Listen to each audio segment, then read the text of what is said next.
Good morning, everybody. My name is Katelyn Carceral, and I am the host of SustainaFi, the Sustainable Finance Podcast. I just realized I said good morning. It might be afternoon. It might be evening. So good, whatever time it is that you're listening to this. And just a little bit about me. I'm a financial advisor with a socially responsible money manager in right outside of Syracuse, New York, Hanson's Advisory Services. So I bring my role as a financial advisor here to the podcast.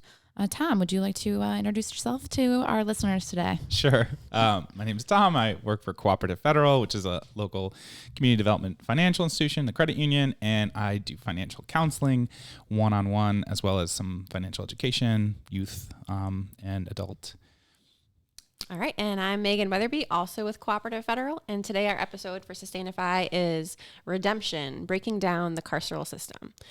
And so I just want to, before we launch into that, I want to say specifically that we're intentionally leaving out conversations about policing and law enforcement. Policing, as we know it today, is another problematic institution with its own implications for sustainable finance.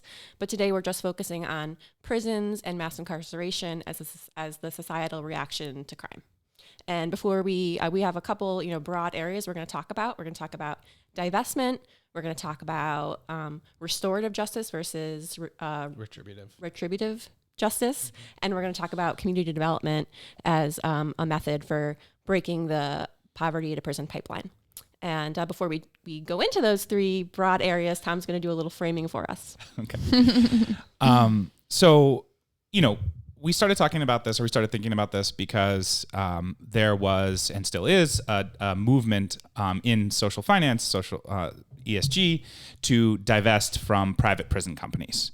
And the reason for that is, there's a number of reasons. One is just the general bad feeling about profiting off the misery of others, and seeing that as essentially prisons are a negative, the result of a negative of a problem, right? We put people in prisons because that's kind of. Anyway, right off the top, that, right? We've been having a rough time. Well, it's what we did talk about this morning a little bit before we started recording was how complex this subject is and how to try to wrap it up in a neat podcast for everybody is impossible because we thought of a couple different interviews we could do or episodes we could do playing off of this subject, which is which has so much to it that is inherently it's super complex. There's many layers and dimensions. So I'm going to attempt one more time. Yeah, go. I'm going to try. Frame. So at the end of the day, we started talking about this because we're talking about divestment. And that is a tool. Divestment is a tool that finance can use to pull money away from things that we think are not good for society. Okay. And that was effectively used to kind of push down the private prison industry. And then as we started talking about that, we were like looking into the details and we were like, oh, wow, the private prison industry is like a tiny little percentage of the total prison population.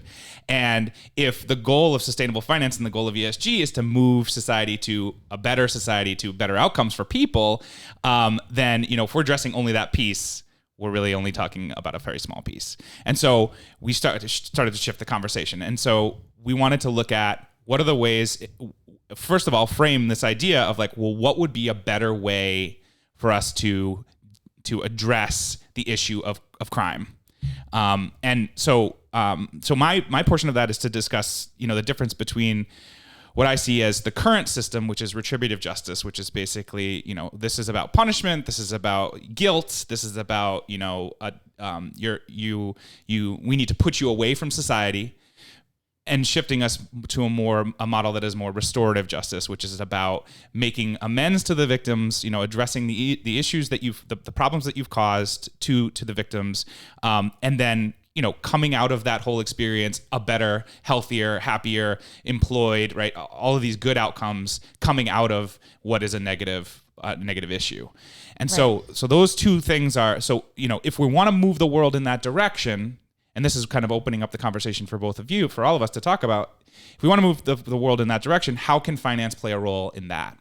And so that's kind of where we're going with this discussion today. I do think that is an important thing to acknowledge, just even right off the bat, is the notion that what is the purpose of a prison? What are we hoping to achieve by having them in society at all? And it seems, based on all of the experience that we have and the information that's out there for everyone to go find, is that it's currently you're being punished and you've done something bad and now you're going to be punished for it. Or maybe you haven't done something bad. You just happen to be in a prison and you're now being punished for that. Right. And so if the goal is to just punish people, we have to start thinking about a different approach. We like a kind of a different ethos to prisons. Yeah. And so, and what is the goal of punishment exactly? Right. You know what I mean? Like, to make them feel sorry for what they did, that doesn't change the system. It doesn't change our culture, our society. And it costs us a lot of money. It costs us a lot of money. Like, both the society, both for public or for private, and for people. Yeah. You know. Yeah. Right. And not to mention the cost for whether people. you're the person who's incarcerated or whether Right. the person who's not, who's right. Paying taxes or whatever else. And that was where the piece of like divestment came in, right? Because you're like, well, as in finance, you can, if it's private, you can divest from it. You can say, no, I'm not going to put my money in that. But if it's public, like, what are you going to do? Not pay your taxes? Yeah. Right. Like, yeah, so that's a problem. So let's talk about that. Let's talk about divestment, because this is a big thing in the ESG, the environmental social governance, socially responsible impact investment world. To divest from something, to remove your financial resources from it, thereby rendering that company at least somewhat more debilitated, especially if it's on a larger scale. Right.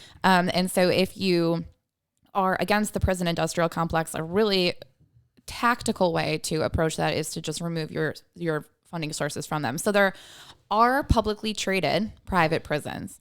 So they trade on the stock exchange just like any other company. And there's two main ones. There's Core Civic and then there's Geo. And both of them are branded in a way that is very ambiguous. You might think that they're like an environmental consultant. Geo, like what does that? Yeah. And the Core Civic like a Pokemon. What was Core Civic?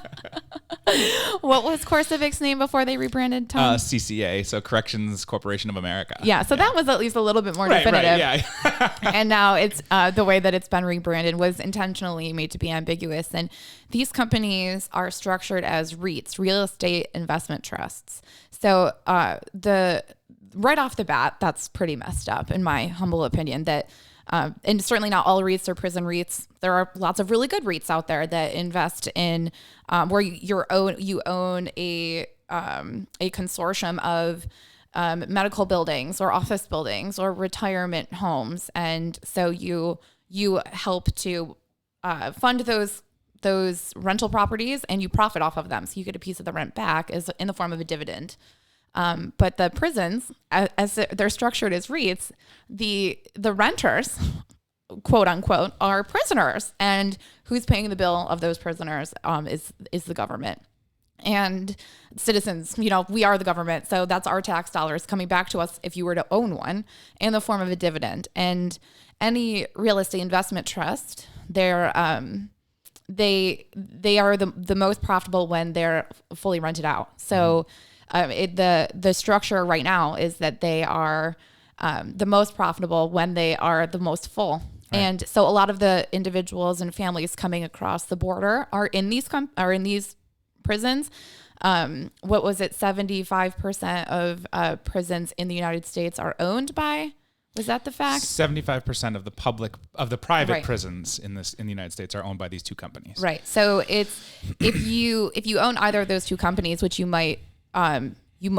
should go look at your mutual funds and see what companies are in those. Break those open and look, because you could be unwittingly participating in this. So the divestment campaign, there's a divest prison campaign, and what they've worked to achieve is to get banks to stop financing these REITs and to get organizations and individuals and institutions to divest from them. And it's largely worked. Like a lot of the banks have backed away and committed to not working and not financing these prisons anymore, and really to great success. Yeah. And I think it seems like a lot of the momentum around that came when, there's more public attention being placed on the fact that prisons are not just used for, like what we typically think of as like, the role of prisons, charging people who who are, containing people who have been charged with crimes, they're also used to detain people for lots of other reasons, such as immigration purposes,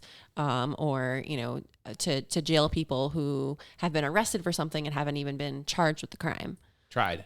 Right. Yeah. Right. So the prisons, the divestment campaign, all the people Convicted that are inside was them. the word. I haven't even been convicted. Convicted, yeah. It worked, but then what we all know is it didn't really work because first of all, the companies, these real estate investment trusts, CoreCivic and Geo, they're just restructuring. They're getting away from the REIT model because a REIT model is very cash intensive. They needed those banks. So they're just going to restructure. Yeah. They're cutting their dividend. It's having an impact, but these are for-profit companies that are just going to find a way to pivot to solve the problems that have been brought to them by the divestment movement. And the prison population, the population of prisoners in private prisons has actually been falling. Right. Right. So that's, sort of a win in that column. Yes. But the issue remains in that, there's still, so now what happens? So if we shut down private prisons, then the only option in town is public prisons, and public prisons have kind of the same incentive, which is to say that their employees, the unions, all of the workings of that industry profit the more people that are there. So right. The more people that are in prison, the more money that's made. And that's obviously a negative externality. Buzzword. Oh my God. Right? Like, yeah. That's a negative consequence of an industry, that we're encouraging, this industry is encouraging locking up more people because it's profitable. Yeah. So so we've got the private prisons that were structured as REITs that are restructuring as C Corps that maybe the divestment campaign did hinder, but that's not going to stop what is a much larger issue in our country, in our society, which is being incarcerated at all. Profit in a private, publicly traded private entity, which is a mouthful. That's one problem. And I think that there is an ethical and moral calling as any institution to divest from those. You shouldn't be profiting off of them. But I think that we need to step back and view this from a larger, more meta perspective that's not a solution to the overall problem, which is how we incarcerate people. Right. And even within the context of having predominantly state-run or government-run prisons, there's still many private companies that are granted contracts to operate prison food and health services, sometimes really, terrible services. There's a lot of lawsuits around that. Prison and jail telecom and commissary functions. We create closed markets of government subsidized companies that don't have any, regulation, and are able to, serve literally a captive population. Yeah. And those are instances in which we can, so you might create a new divestment campaign that says we're going to divest from companies that profit off these contracts, right? So service to inmates at public institutions. We're going to divest, and people have talked about divesting from companies that use prison labor. But then, and that's great. I mean, that's another step, but it's still a negative intervention. It's in other words, let's take funding away from an existing thing to stop it from happening. It doesn't create an alternative form of justice for folks who have engaged in crime, or address the underlying issues of why they became criminals, quote unquote criminals, or actually probably a better thing to say is why they committed the crimes in the first place, right? Because when you label people criminals, right, that's you're not a criminal forever because you committed a crime. You committed a crime. Right. And not all people who are incarcerated are criminals. Right.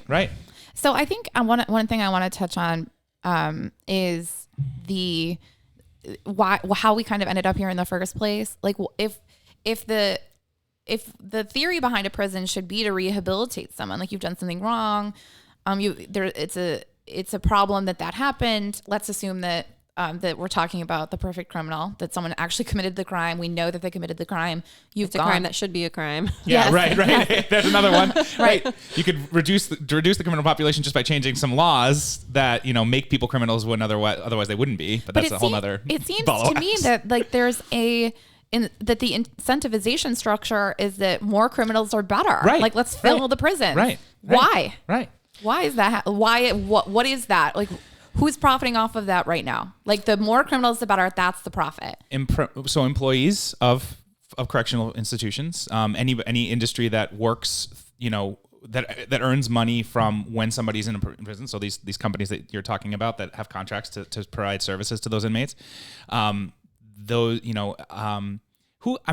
a great question. Like, who else profit? I mean, so you could see a situation in which those institutions, right, like the unions that represent corrections officers, and none of this is to say negative things about corrections officers or even the unions that represent them. And we could talk about unions and all of that. That's a whole other story. But so there's lobbying efforts at the congressional level and the state level to encourage prisons from those unions, from the industries that get contracts. So there's all kinds of incentives being pushed on government to increase prisons, increase the number of prisons. Like prison industrial complex. It's making a lot of money for however many people. And so they want to see it stay. They're not incentivized to get people out of prison or out of jail because they make money. Or to change laws that say, okay, these people are no longer criminals, right? So like nonviolent offenders. If you change the laws about drugs, right, immediately a huge population of prisoners no longer is prisoners because they're not breaking the law. Right. Well, who else benefits from the system is people who have race and class privilege. Yeah. Like it's not that, clearly racism and classism play a really tremendous role in the prison industrial system as we know it. It's not just about who commits crimes. It's about who's arrested, who's convicted, and who's actually sentenced to jail time because of it. Yeah. There's lots of crimes that I've committed that I'm not arrested for because I'm white. And that's just an honest fact. It's true. There was something about the way you said that was funny to me. But I'm talking about nonviolent. I'm talking about nonviolent crimes. Okay, like jaywalking. Well, yeah, okay. But no, I mean, you're right, Tom. As a young white kid, right, growing up in suburbs, right, I didn't get arrested and thrown in jail for minor violations regarding illicit substances. Like I, at worst got. And I'm sharing a little bit too much maybe, but like worse got community service, right? Like, and I don't think that that's the same for a young black male. Right. A paper published earlier this year showed that income inequality is associated with higher rates of incarceration, most especially for black and indigenous people of color. So it's really suggesting that race and class discrimination serve to uphold economic privilege and white privilege, and we put that into practice in society partly through mass incarceration. And we use, and Tom, you hit on this earlier, prison labor like that. Yeah. We've taken something that could have been used to help people that maybe had committed a crime to get better. And we've taken it and turned it into a form of slave labor in the 21st century. For companies to save money so that their profits can be higher. Exactly. Yeah. So I think that the divestment campaign, that we absolutely should be divesting from these companies that are running these prisons and own these prisons, but that we have to think more broadly about all the companies and put pressure on them, because as long as they're buying the services provided by a prison, which is free labor, or labor at the expense of the taxholder, the taxpayer, that's the structure that is just so disgusting to me that exists in this country today.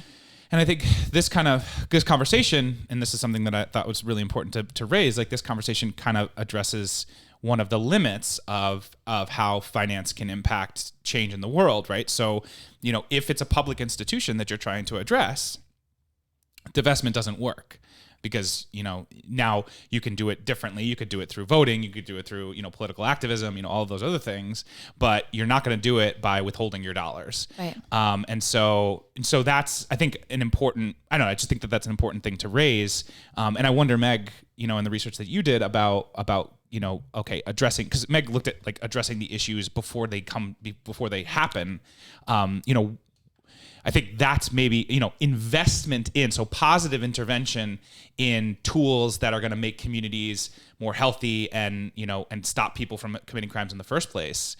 I think that's probably the way that finance can move that needle. Right. So I wondered what you found about that. Sure. Yeah. Well, do you want to talk more about restorative justice before we I mean, I see by your eyes that you would like me to. She literally said it. You don't need to look into her eyes to know. No, she didn't say it. She said, would you like to? That's what I heard. I thought it was a question. I could answer no. I'm good. We should talk about that first and then talk about how like maybe we shouldn't do as much incarceration at all. Right. So that's fair enough. Yeah. So, you know, the sort of the research that I was looking at was, okay, under the current circumstances, folks commit crimes, they go into this hopper, this system.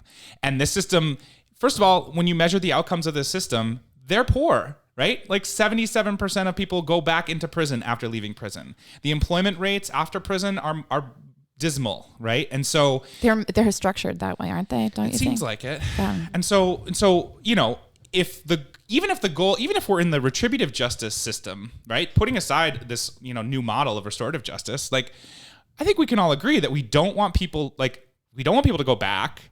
We want people to leave and be able to support themselves and have like, you know, productive, happy lives, you know, and be part of society again. I mean, that's the goal, right? The goal is not for them to continue for the remainder of their lives, stay in prison.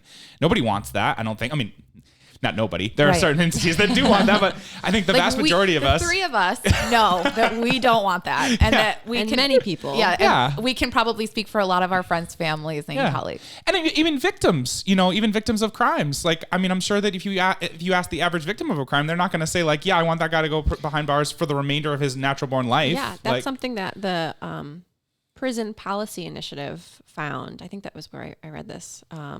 Was that the majority of people who are victims of crime are more interested in rerouting funding and public policy toward crime prevention than they are to like crime punishment. Yeah, just go to jail forever. Yeah, and so it costs us a ton of money to feed and clothe and house these folks. And so we would reduce those costs if they were not coming back. And we would also we would also have positive externalities for society because they would leave and they would go and they would do good things, right? And so I think, you know, the model moving to a restorative justice model is basically about acknowledging those things and saying, how do we build a model of criminal justice that is not about this amorphous thing called punishment? What does that even mean? What does it mean that they sit in a room and feel bad about themselves? Like what does that even do?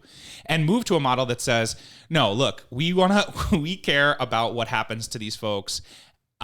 We want these folks to go into this situation and come out the other side, not do it again, and reintegrate into society and move on. Like that's the goal, right? Yeah. And so if that's the goal, and we're measuring our success, we're failing. And so how do we use the tools of finance to move us in a direction towards restorative justice, to change that paradigm, to say, you know, no, we're not going to put our money into a failing, useless, costly system that puts people in boxes for years and years and years and costs us all bunch of money.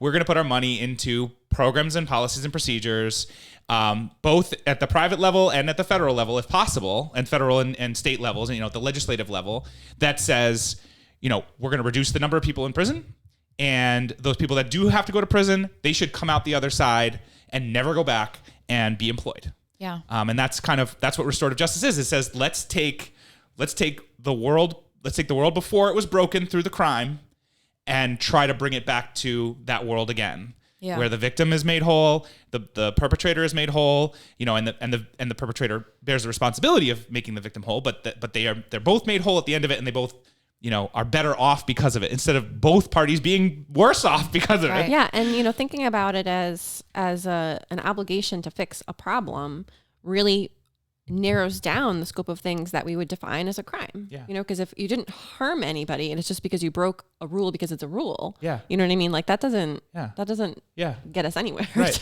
Right. Yeah. Yeah. So I think it's like changing the way that we think about what prisons are for. Because right now I think that they're built just to punish people and for the prison industrial complex to profit off of it. So if we take those components away and we change the ethos of what a prison is meant to do, then I think we would start to even just switching our thinking and redirecting financial resources to that outcome, I think wouldn't we see crime go down? Right. It just on its own head at that point? I think so. And I love the idea of like switching our resources to that outcome, because I think that that's a tenet, like a really great tenet of ESG and sustainable finance is like, no, we're not funding things because they're profitable. We're funding things because they have good outcomes for society. Right. And it's sustainable. If we're talking about, sustainable finance, it's sustainable because there are positive outcomes. Yeah. Because there are not all these negative financial externalities. So this is another example of where ESG saves the world, I feel like. or does it? Well, in this case, as you talked about it did change the problem. You know what I mean? It's effectively minimizing one problem, and now we need to look at how we can come up with other sustainable finance solutions to address the broader context of the problem of incarceration and imprisonment. So we've established that investment in private prisons is unsustainable and socially irresponsible. We've established that the U.S. prison industrial complex is punitive and often exploitative, not restorative or rehabilitative. So what happens if we divest from the carceral system? What does crime prevention look like beyond the threat of prison time? That's a great question. Yeah. Damn, you must have thought about this. I did. I put some thought into it. Yeah. So it's, the thing I want to start with is that it's really well substantiated that people who end up in prison started off poorer than people who don't end up in prison. One study showed that incarcerated adults between the ages of 27 and 42, so people who are not young adults but aren't middle-aged yet either, had a median annual income that is 40% less than non-incarcerated people before they ever go to jail, before they're ever incarcerated. So that's the what they call the poverty to prison pipeline. It's really insidious. It's really cyclical, and financial instability leads to incarceration. And incarceration leads to still greater financial instability for individuals, for families, and for communities. And so, in other words, mass incarceration actually makes poverty worse. We're talking about years of lost earnings. We're talking about steep legal fees and fines, which place an inordinate burden on low-income people. We're talking about worse job and housing prospects after they reenter post-incarceration, and how formerly incarcerated people are even barred from receiving certain kinds of public assistance. And voting. Right, which is part of the reason we have this, this system of discrimination against formerly incarcerated people is because they don't have political agency. They are fundamentally deprived of rights. Mm-hmm. They're ostracized right off the bat. Yeah, and then that's not even to mention the ripple effects of family separation and trauma, and the long-term harm that children experience from growing up in an unstable home environment, making them more likely to end up in prison and or in poverty themselves. All of those are negative externalities. Right. And so one study showed that if not for the rise in incarceration, the number of people in poverty could fall by as much as 20%. Wait, can you say that again? If not for the rise in incarceration over time, the number of people in poverty could actually fall by 20%, because incarceration creates more poverty and poverty creates more incarceration. So if you are of a certain political affiliation and you don't want to be supporting financially people that are impoverished or of a lower socioeconomic status, you think that it's not your responsibility. With your tax dollars and with the way things are structured now, you are doing that more and more and more and more with every passing generation. Yeah. Everyone should support community development initiatives that would prevent that from happening. Right. And I think part of the reason that a lot of people, don't think of it that way is because without a lot of, if you don't give it a great deal of thought or really look at the data, then you think poor people commit more crime. People of color commit more crime. That's not true. They get punished for crime more. They get convicted of crime more. Right. Yeah. And so, they're not necessarily more likely to commit crimes, but they are more likely to be incarcerated. And so that's why we have this, this pipeline.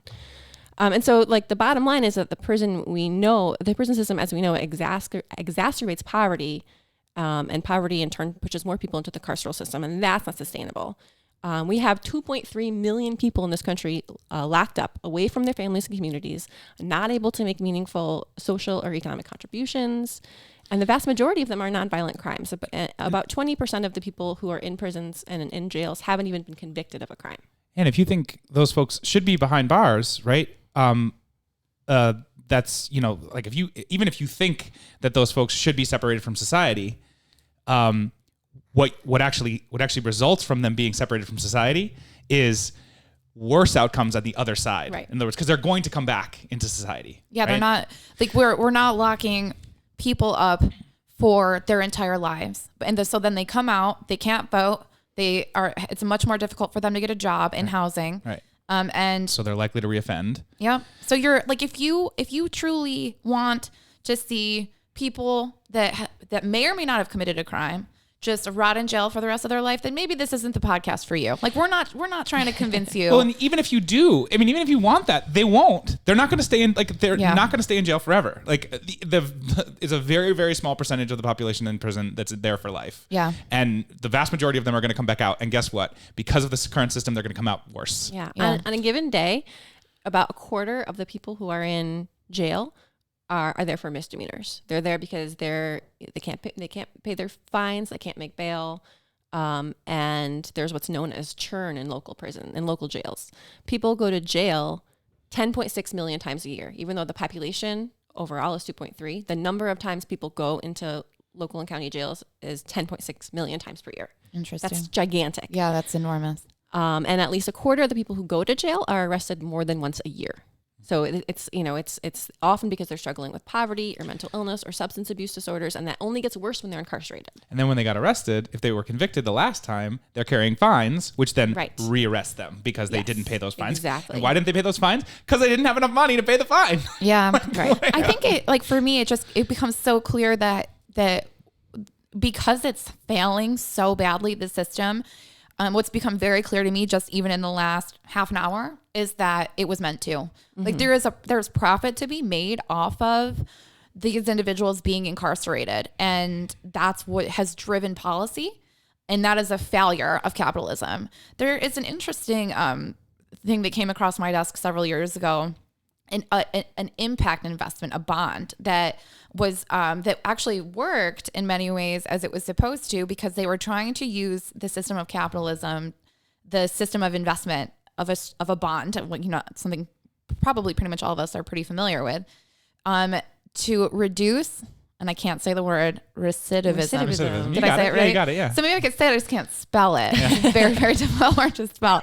And it was this program, it was very admirable. And this organization was able to get investment from large multinational banks to fund this bond. And it was meant to be funded by the reduction savings in tax payments as a result of the bond. So we fund an initiative that reduces recidivism rates. Taxes that were spent go down. That's given back as a return on investment. As a dividend. Yeah. Mm-hmm. Unfortunately, this project didn't work. It did not have the outcome it was supposed to reduce recidivism rates. And I think that is important, because even as you'll hear me, tout the benefits of sustainable finance and ESG and impact investments, sometimes the return needs to just be purely a social return. Right. You can't package everything, including reducing the number of people that end up back in prison, based on a profit like that. You're codifying it in a way that's kind of setting you up for failure, because we still need that result. Mm-hmm. And we can't always monetize something and give it a return. And so I think that this was an example of something that I wish had worked. It'd be great if it did, that we could profit off of people not going back to jail. But I think we might need to settle maybe more admirably so for kind of the less direct return, and more of the what we've identified here, what ends up being very much a return, but an indirect return, a healthier, more vibrant, less impoverished community. Right. It's a more dynamic set of solutions, right? It's not like just we have this, this financing instrument that we think can change the motivation. You know what I mean? It's got to be not just private finance solutions, but public spending priorities. So what are the we type, finance, as a society? what are the types of things that we might be able Sure. to do Yeah. to So actually achieve that? the good news is that there's a growing body of evidence that suggests that community programs and social services can have a long-term impact on crime reduction. The Root Cause Coalition has some good, research composed around these topics. They looked at 264 cities over a 20-year span and found that cities with strong networks of nonprofits engaged in a variety of services for crime and community life, substance abuse treatment, and workforce development over that long period of time saw a 21% decline in murder rates, a 14% decline in violent crime rates, and a 10% decline in property crime. So that's really compelling data. And then we also, like we've talked about before, we really need to prioritize reintegration of formerly incarcerated people because recidivism has a huge cost, both socially, economically, as well as personally for the people themselves. Reintegration has never really been a priority in our carceral system, and it really shows by the fact that more than 2/3 are by some estimates, 77%? 77%, yeah. Of released prisoners are rearrested. This was over a 5-year period. So the other data point that I saw was that 2/3 are rearrested over 3 years. So either way, that's an even more, it gets worse. It gets worse over time. So part of effective reintegration involves reversing old policies that marginalize incarcerated people through job discrimination and restricted access to things like welfare, public housing, Pell Grants, student loans. Like we make it impossible for folks to come out, whether what they were convicted of should have been a crime or not, or whether they were convicted or not. Like we make it really difficult for them to get on with their lives. Yeah. And so looking at the bigger picture, we also have to work on dismantling the poverty to prison pipeline by investing in victim advocacy services, social safety nets, reentry support like job coaching, financial counseling. I think that's something that the Financial Empowerment Center here in Syracuse, does, and neighborhood economic development, things like entrepreneurship. Communities that have had historically high rates of incarceration can also be strengthened by investments in education. Some major predictors of long-term success for low-income families have to do with whether kids are enrolled in quality universal pre-K, whether there are smaller class sizes in low-income communities, whether there's programs for high school and college retention, and so like we can go on. Like there's no one magic bullet. Like this has to be a total reframing of our priorities as a society, know? But it gets us back to the essence of this whole, podcast, which is to say that what we put money into, right? What we put our financial resources into, both from a public level, private level, right? Where we spend our dollars, right? All of that, like what we decide with those dollars has a huge impact on whether we have a much better world, right? Yeah. Mm-hmm. So those programs that you're talking about take money to run. Those nonprofits need money to run, and they've been disinvested from year after year. Yeah, and I feel like the U.S. is so far behind in things that create like not only community alternatives to crime and punishment, but like that are like regenerative and like positive, like some of the best practices for empowering families to address poverty and marginalization have to do with like changing the lens from like child protective services to like strengthening families. So there's a lot of best practices around like positive parenting programs that bring tailored interventions to parents instead of like a one size fits all punitive, approach. We take your kids away. Right. Yeah. Nurse family partnerships, and programs that deal with like parental resilience, social connections, concrete support when you have needs,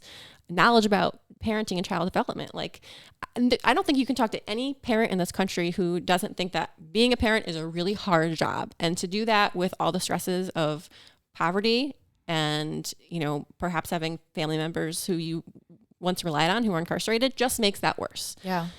So if you're honestly saying that, that you as a person, that you want to see, the outcome of people being rehabilitated, of reentering society, or have never of having never gone to jail in the first place. Not committing a crime in the first place. These are the solutions that we need to be investing in. And if you don't believe that it's your responsibility as an individual to invest in those things, that it's not your problem, that it's more of like a laissez-faire, hands-off approach, well, you're paying a lot more money. Yes. And in finding your communities are much less economically sustainable because of how things exist now. So either it is the system as it exists now, and the poverty that we're all based in Syracuse. We see it every day in our jobs and just driving around and in the struggles that a lot of the people that we've come to know and in the communities where we live, that they're struggling with.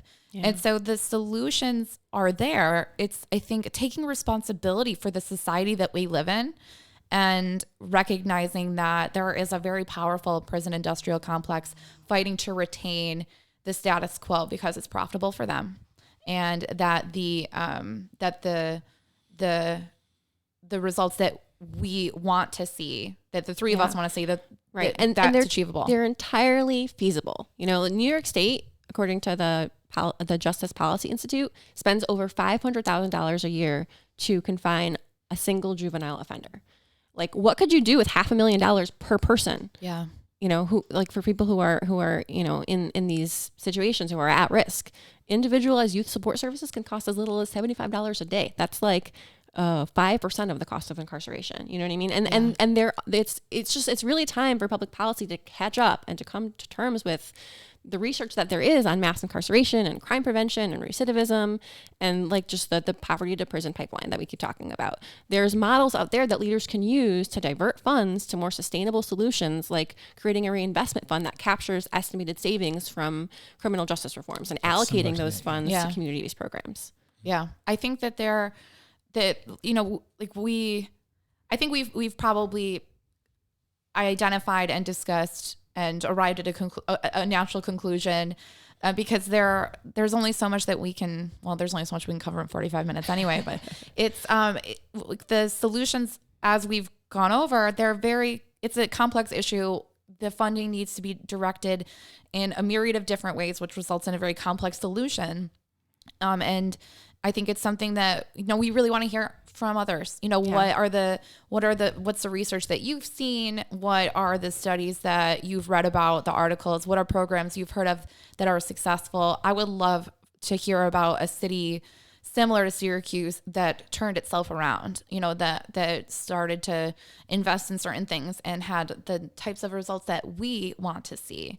I think it's going to continue to be something that we as a society need to discuss and attempt to solve as a problem, because if you want to talk about sustainable finance, the current state of affairs in the prison industrial complex is pretty unsustainable. Yeah, right. And there are programs out there, agencies out there that are doing this work here in Syracuse and also serving Rochester and New York City. There's the Center for Community Alternatives. They have, a broad swath of programs to do exactly this work.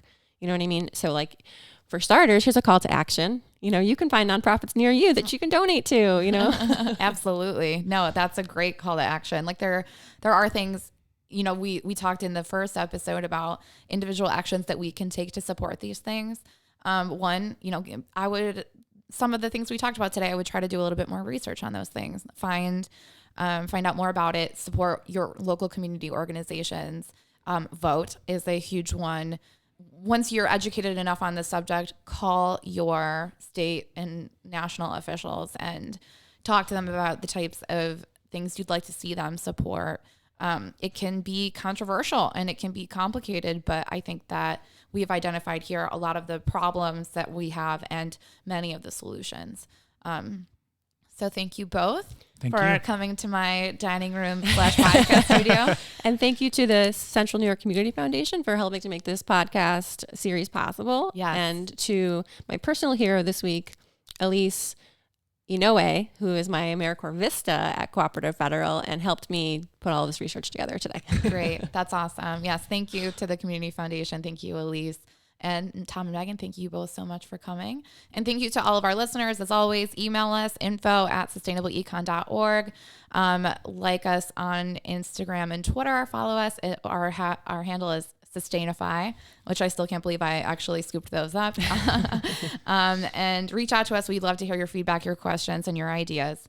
Have a great day, everyone. Thank you so much.